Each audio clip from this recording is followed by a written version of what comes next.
Assalamualaikum warahmatullahi wabarakatuh. Perkenalkan, saya Khoiratul Setiawati, mahasiswa pertukaran Kampus Merdeka Angkatan 1 dengan NPM 2110051, Prodi Agroteknologi Lokal B, Fakultas Pertanian Universitas Islam Riau. Terlebih dahulu saya akan menjelaskan apa itu agroforestry.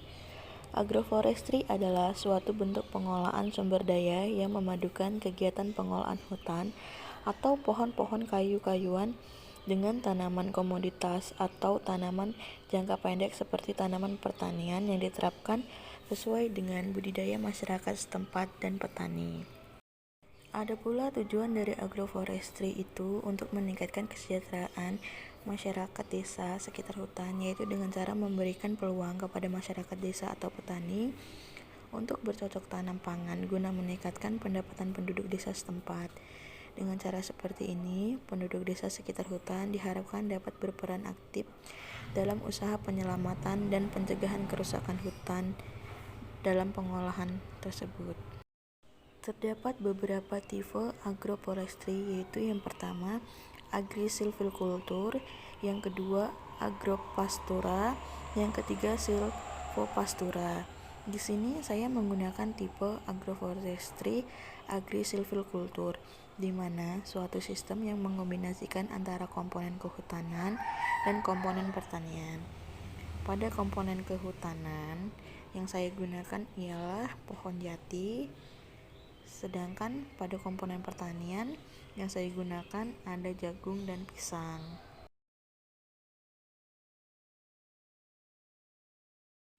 Agroforestry ini terbagi menjadi dua kelompok, yaitu agroforestry sederhana dan agroforestry kompleks. Namun yang saya gunakan pada saat kali ini yaitu agroforestry sederhana, di mana sistem pepohonan ditanam secara tumpang sari dengan satu atau lebih dari jenis tanaman semusim. Pohon ditanam sebagai pagar yang mengelilingi petak lahan tanaman pangan secara acak atau dengan pola lain. Jenis yang ditanam adalah pohon dengan nilai ekonomi tinggi, contohnya pada pohon jati.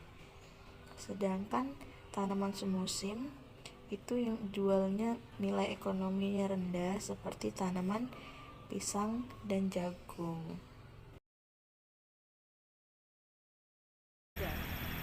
Ketela ubi lambat. Terus ya, ini kan kada hujan, hanya 2 musim. Ini nanti rencana ini akan jago manis, nanti jago masak. Namanya lahan tidur, enggak pernah disentuh. Terus ini kan seperti hutan, ya pohon-pohonan ya itu, ya pokoknya sengon apa lebiat. Terus saya buat saya, jadi belum lama, baru 1 musim 3 kali ya, tapi belum berhasil, Baru percobaan. ya.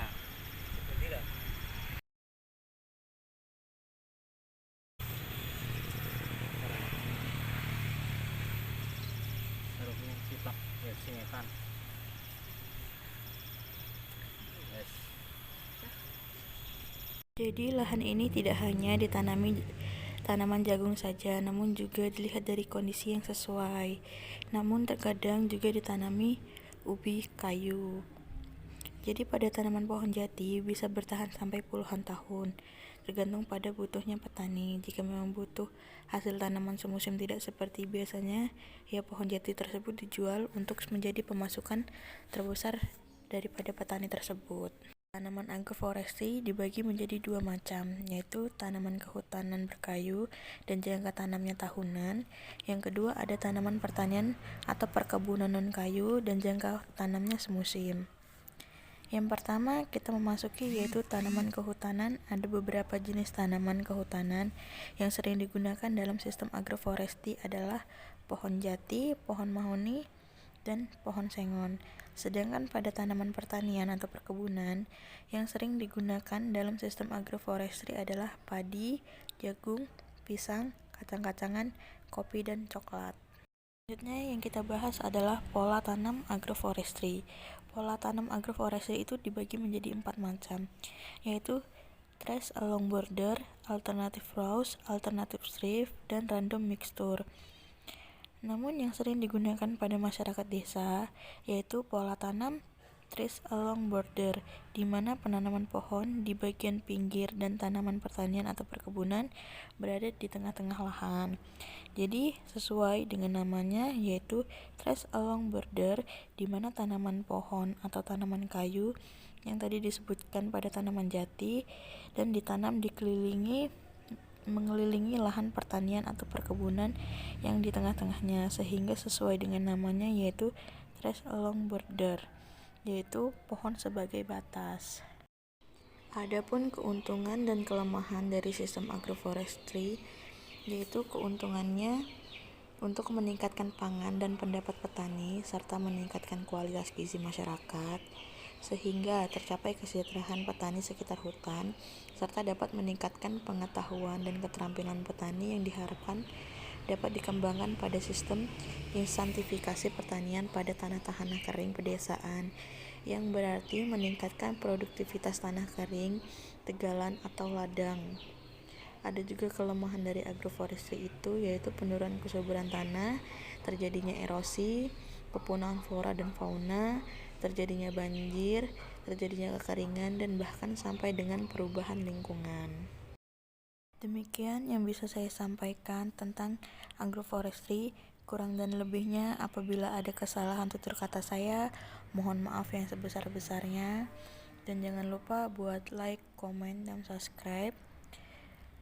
Sekian dari saya pamit undur diri. Wassalamualaikum warahmatullahi wabarakatuh.